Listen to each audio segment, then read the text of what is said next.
Genesis 3. Now the serpent was more subtle than any beast of the field which the Lord God had made. And he said unto the woman, Yea, hath God said, Ye shall not eat of every tree of the garden? And the woman said unto the serpent, We may eat of the fruit of the trees of the garden. But of the fruit of the tree which is in the midst of the garden, God hath said, Ye shall not eat of it, neither shall ye touch it, lest ye die. And the serpent said unto the woman, Ye shall not surely die. For God doth know that in the day ye eat thereof, then your eyes shall be opened, and ye shall be as gods, knowing good and evil. And when the woman saw that the tree was good for food, and that it was pleasant to the eyes, and a tree to be desired to make one wise, she took of the fruit thereof, and did eat, and gave also unto her husband with her, and he did eat. And the eyes of them both were opened, and they knew that they were naked. And they sewed fig leaves together, and made themselves aprons. And they heard the voice of the Lord God walking in the garden in the cool of the day. And Adam and his wife hid themselves from the presence of the Lord God amongst the trees of the garden. And the Lord God called unto Adam, and said unto him, Where art thou? And he said, I heard thy voice in the garden, and I was afraid, because I was naked, and I hid myself. And he said, Who told thee that thou wast naked? Hast thou eaten of the tree whereof I commanded thee that thou shouldest not eat? And the man said, The woman, whom thou gavest to be with me, she gave me of the tree, and I did eat. And the Lord God said unto the woman, What is this that thou hast done? And the woman said, The serpent beguiled me, and I did eat.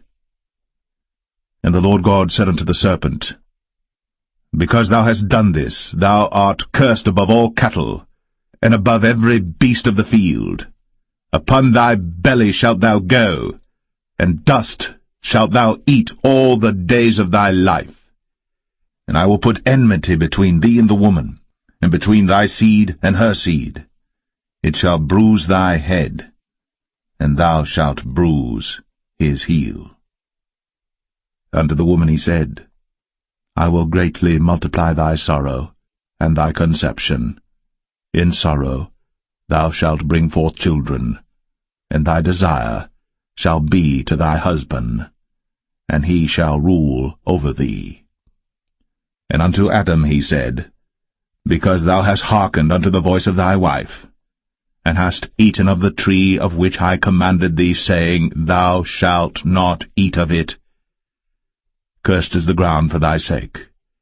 In sorrow shalt thou eat of it all the days of thy life.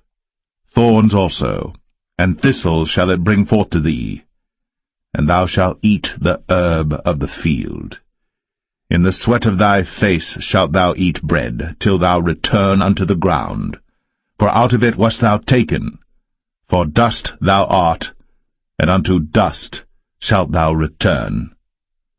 And Adam called his wife's name Eve, because she was the mother of all living.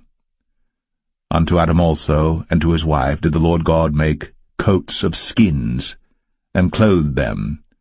And the Lord God said, Behold, the man is become as one of us, to know good and evil. And now, lest he put forth his hand, and take also of the tree of life, and eat, and live forever. Therefore the Lord God sent him forth from the Garden of Eden, to till the ground from whence he was taken. So he drove out the man, and he placed at the east of the Garden of Eden cherubims, and a flaming sword which turned every way, to keep the way of the tree of life.